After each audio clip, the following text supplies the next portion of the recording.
¿Qué tal? Muy buenas tardes, estimados alumnos del quinto semestre. En esta ocasión, pues vamos a revisar la última sesión que yo espero ya sea virtual, porque la próxima semana pues ya me estaré incorporando completamente de lleno al horario que nos asignaron desde el principio, yendo toda la semana, por supuesto. Así que, bueno, espero que podamos hacerlo por última vez aquí y si no, bueno, recurriremos de nuevo a esta forma para compensarlo, pero yo espero que no, ya me estoy sintiendo mucho mejor y vamos a empezar con el tema teorías del currículum, correspondiente a la semana número 4, no, número 5 ya es, la semana 5. Permítanme, vamos a confirmar, pero sí es teorías del currículum. Vamos a comenzar por lo más técnico, de hecho. A ver, permítanme tantito.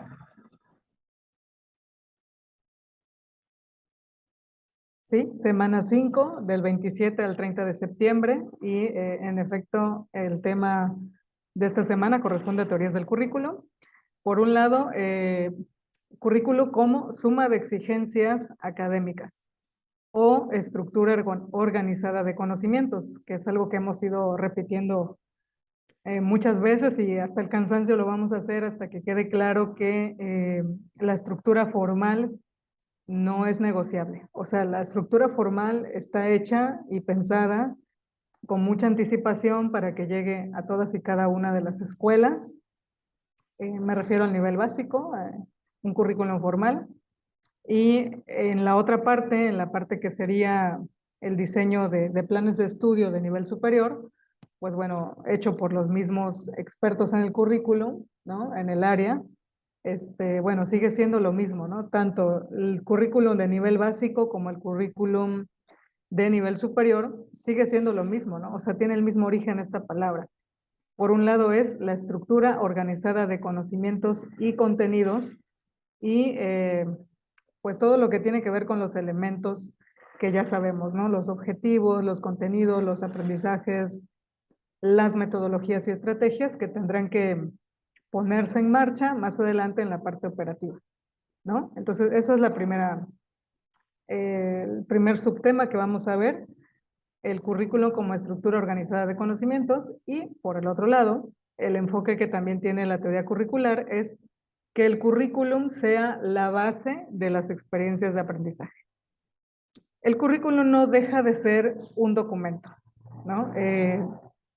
De hecho, este fin de semana, como les había comentado, acudí a la capacitación que nos dieron sobre el nuevo marco curricular y fíjense, ahí salieron muchísimas cosas, ¿no? Cosas que les quiero ya compartir precisamente para que ustedes las vean, pero básicamente es documentación, ¿no? Todo currículum siempre va a partir de un documento y muchos documentos, de hecho, ¿no? Entonces, puede que haya un solo plan de estudios o un documento que contemple el plan, pero además está esta otra parte de las leyes, ¿no? Que ahorita vamos a ver un fragmento nada más de, del por qué las leyes, los acuerdos, las normas también tienen que ver con lo que es el currículo, ¿sale? Bueno, pues vamos a comenzar entonces, currículo como estructura organizada de conocimientos y por el otro lado también como base de las experiencias de aprendizaje. Bien. El currículum es, o bueno, la teoría del currículum está basada como este marco de elementos relacionados que da sentido a la acción de la escuela al puntualizar las relaciones entre sus elementos, al dirigir su desarrollo, uso y evaluación. Las citas, como podemos seguir viendo y notando, pues ya tienen varias décadas atrás que se han ido comentando y a la fecha, pues como les decía, hay una quinta etapa de desarrollo del currículum, pero eso no significa que no vamos a tomar referencia de las anteriores, porque bueno, precisamente la teoría curricular se ha basado en lo que los teóricos del siglo XX y del siglo XXI están interpretando para poderlo aterrizar en la forma operativa, ¿no? En las clases ya como tal, ¿sí? Así que bueno, sigue siendo la teoría del currículum este marco de elementos que da sentido a la acción, ¿no? Esta es la base. Y la base siempre tendrá que estar bien cimentada, tendrá que estar sumamente bien entendida y clara para que el resto de los elementos que componen el currículum se pongan en marcha y entren en acción. Entonces sí debemos tener muy claro y siempre para qué me va a servir la base, ¿no? Tenemos que partir de ella, de hecho. Cada vez que ustedes vayan a una escuela, cualquiera que sea, escuela pública, privada, de cualquier nivel, desde el nivel básico hasta niveles superiores, siempre debemos de tener como base el plan de estudios. Bueno, en esta teoría del currículum vamos a encontrar que cada teoría debe corresponder a las cuestiones que ya mencionamos en clase, a quién vamos a enseñar, qué es lo que vamos a enseñar, cuál es el contenido, el tema, la materia, disciplina, ciencia o lo que tenga que ser, cómo lo vamos a hacer, cuándo debemos enseñarlo y cómo se va a evaluar y la relación entre los componentes del currículo. Ahora pasaremos a la revisión de las teorías del currículo. Esta clasificación tiene que ver con la organización y la estructura. Entonces, Kemis, el siglo pasado, en el 86, sintetiza las tres teorías del currículum como teoría técnica y teoría práctica y teoría crítica. Esa es la forma en la que se sintetiza a través del autor Kemis. Vamos a ver otros autores que también han clasificado el currículum, pero bueno, ahorita por el momento y de entrada vamos a ver la clasificación de Kemis. Bien, la teoría técnica nos habla de que está relacionado con sistemas tecnológicos de producción, la considera una teoría basada en la ciencia, ¿no? Es cientificista, como su nombre lo dice, es burocrática, al ser cientificista, requiere de una estructura específica, requiere de elementos que sean uniformes, que esté unificado, y tecnicista quiere decir que vamos a encontrar mucho lenguaje técnico, ¿no? Más bien pedagógico. Entonces váyanse acostumbrando al lenguaje que van a encontrar ahí. Dice, por fundamentar el currículum fuera de los ámbitos de la educación misma, como es la psicología, la sociología, la economía y la antropología. Entonces, bueno, pues vamos a encontrar la teoría técnica, que se encarga de la explicación por parte de la formación técnica. Bien, tenemos una teoría práctica. Kemis la considera que esta teoría práctica es liberal, es humanista y es racionalista. Liberal porque considera al individuo dentro de un mundo social, aunque la critica de amorfa. ¿Sí? Amorfa porque tiene muchas formas precisamente, ¿no? Si consideramos al individuo dentro de un mundo social, cada grupo social, cada sociedad o sociedades van a tener una forma diferente. Entonces, en ese sentido, es liberal.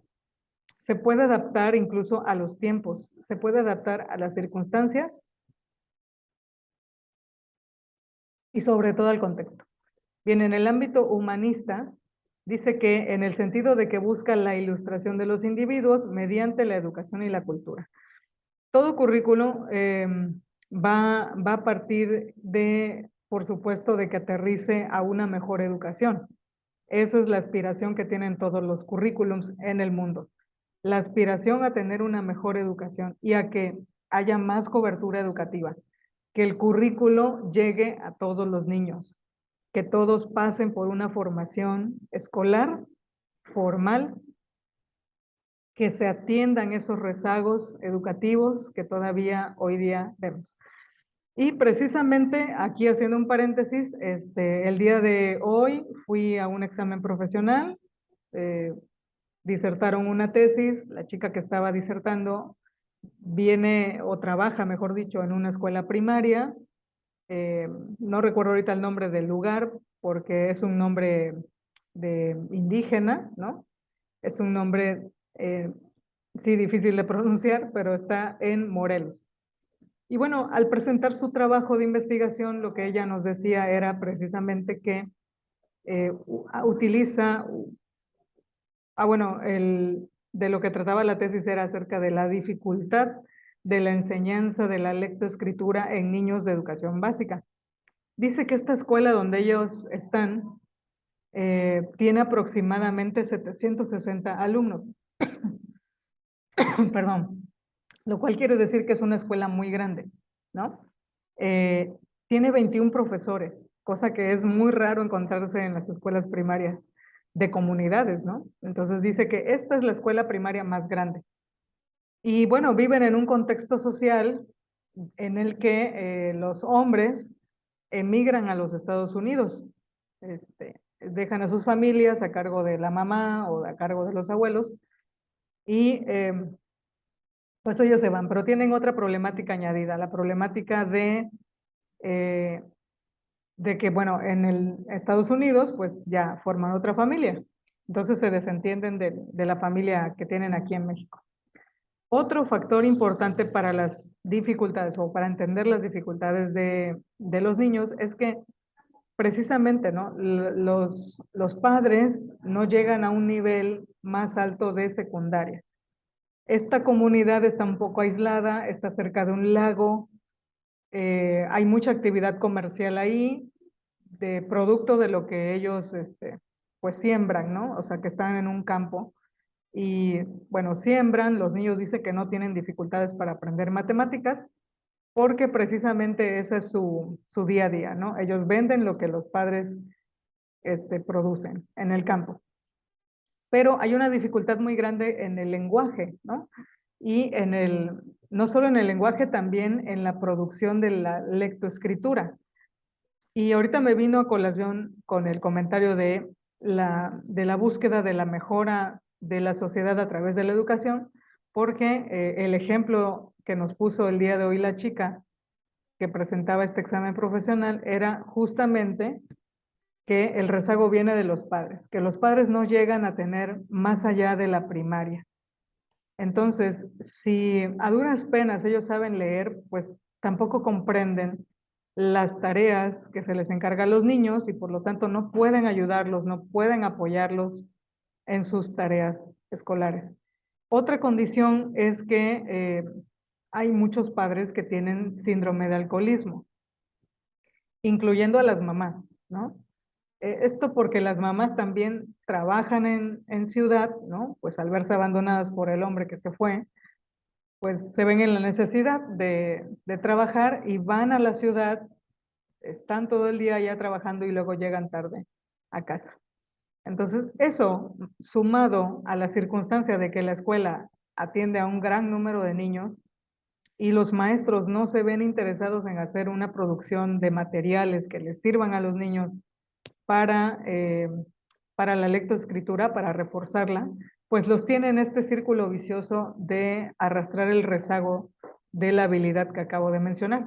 Entonces, bueno, pues el currículum práctico entraría en acción cuando precisamente nos demos cuenta de que nuestros rezagos educativos y culturales impiden un mejor desarrollo hacia una vida más digna, ¿no? Finalmente es eso. Entonces hay que poner en práctica este tipo de currículo, el que estamos viendo en estos momentos en pantalla. Y dice que es también racionalista el currículum práctico, ya que tiende a racionalizar las ideas al modo de las teorías técnicas. Así que un poco diferente la teoría práctica de la teoría técnica, porque comprende más allá de la ciencia lo que está sucediendo en los medios y los contextos donde se desarrolla el currículo. Por último, la teoría crítica pretende la emancipación y transformación social. Se basa en el discurso dialéctico que trata de mostrar cómo nos movemos en dualismos, cómo surgen contradicciones cuando se amplía el modelo dualista y cómo interactúan las posturas opuestas a los dualismos, o sea, cómo se mejora el escenario educativo si actuamos aportando ideas que rompan esos dualismos. Bueno, la transformación de la sociedad siempre va a estar entre dos, precisamente como dice aquí, nos movemos en dualismos, entre dos corrientes, que puede ser una corriente que libere o una corriente que sea opresora. Entonces, ¿cómo nos movemos en estos dualismos? También entendiéndolo desde la parte económica, ¿no? ¿Cómo avanzamos a un nivel socioeconómico más alto para dejar de estar en un nivel socioeconómico medio o bajo? Entonces surgen las contradicciones. Eh, Precisamente, ¿no? Cuando estamos observando la sociedad y vemos que, por ejemplo, un día como hoy, 26 de septiembre del 2022, que se conmemora la matanza de estos jóvenes, 43 jóvenes de Ayotzinapa, pues precisamente me hace recordar eso, esa nota el día de hoy con esta teoría, ¿no? La teoría crítica pretende que transformemos nuestra sociedad, que salgamos de esos baches que nos atormentan a todos, la inseguridad, la injusticia, eh, obviamente la inseguridad que conlleva temas de corrupción y que conlleva muchas cosas, pero precisamente el día de hoy venía escuchando a un diputado local o senador local, no sé qué sea, pero es Francisco Ávila Camberos, que hace tiempo fue presidente municipal de aquí, de Veracruz, y pues desafortunadamente estaba dando un comentario muy desatinado con respecto a lo de Ayotzinapa, ¿no? Y lo que más llamó mi atención y me puso un poco enojada fue que dijo que las escuelas normales son un nido de que están adoctrinando, o sea, decía, son un nido de adoctrinamiento, de odio contra el gobierno, ¿no? Supuestamente. Entonces eso me dio mucho coraje porque dije, a ver, tú no conoces la realidad de las escuelas normales, ¿no? Para empezar. Y número dos, las escuelas normales no son escuelas de adoctrinamiento, todo lo contrario, son escuelas de emancipación. Escuelas que te enseñan a pensar más allá de lo que estás viviendo en tu realidad, sobre todo en las escuelas normales rurales, ¿no? Más allá de la realidad, porque les enseñan no solamente a nivel teórico, les enseñan a que aprendan otras habilidades, habilidades de liderazgo, habilidades financieras, habilidades sociales, ¿no? Que estos niños o jóvenes que se están formando como maestros en escuelas rurales, pues volteen a otros lados y ambicionen a tener un cambio social. Entonces, bueno, pues justo el día de hoy, ese comentario tan desafortunado del diputado Ávila Camberos o lo que sea que esté haciendo en la escena política, pues no me parece muy adecuado y mucho menos el día de hoy, porque precisamente no ahonda en escenarios que no corresponden, ¿no? A las circunstancias actuales. O sea, deberían estar pensando en cómo mejorar las condiciones de las escuelas normales, no en cómo desaparecerlas. Eh, la educación es lo que ha salvado a muchos niños y jóvenes de las manos del crimen, ¿no? Y hace tiempo veía un documental precisamente que hablaba de eso y decía que en las escuelas normales van los jóvenes que quieren ser maestros porque no quieren ser criminales.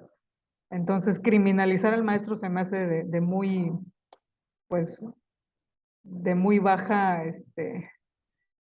sensibilidad, ¿no? No es posible que piensen eso de los maestros. Bueno, pues hasta aquí las tres teorías. Sin embargo, quiero compartirles unas últimas de otra fuente. Espero que lo veamos. Aquí está. Bueno, las teorías curriculares están centradas básicamente en el sujeto, la materia y la sociedad, además de las disciplinas o la disciplina, como dice aquí, el grado de teorización alcanzado y el proceso.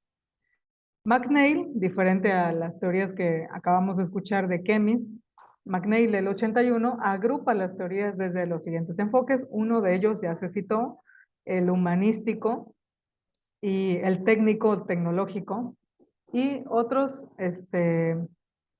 bueno, McNeil incluye lo que es el reconstruccionista, que podría parecerse a la teoría crítica que acabo de mencionar hace un momento, y la parte de la teoría académica. Que mayormente, bueno, las conocemos, estas teorías, en el ámbito de la urbanidad. Y digo la urbanidad porque es donde más concentrado está el grupo de personas que llega a un nivel superior y que por lo tanto, pues, hace currículums al estilo de estos espacios urbanos, ¿no? Voy a poner un ejemplo.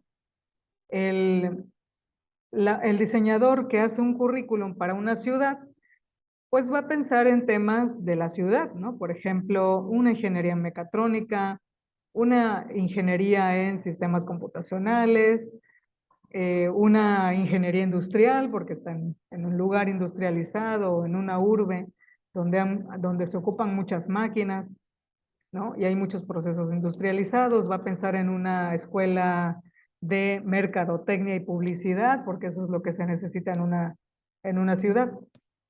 Y a diferencia de alguien que quiere proponer un currículum para una zona rural o una zona semiurbana, pues como está más cercano al campo, pues son otras las circunstancias.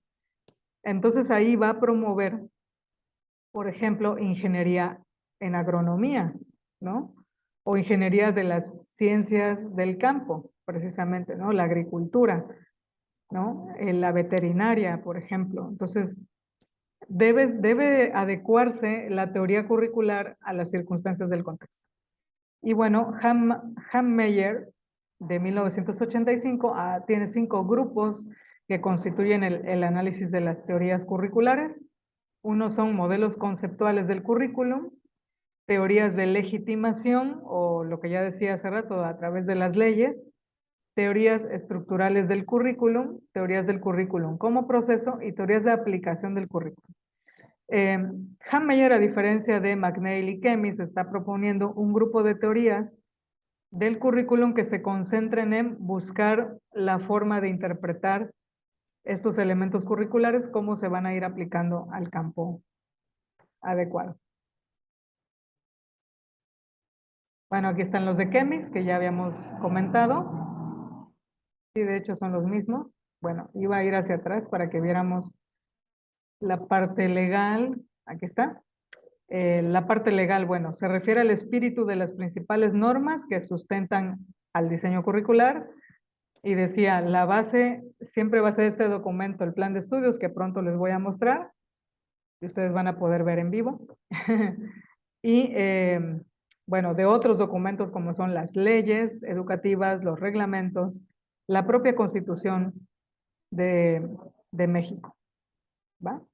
Bueno, pues con esto concluimos esta sesión y espero vernos muy pronto el jueves. Saludos.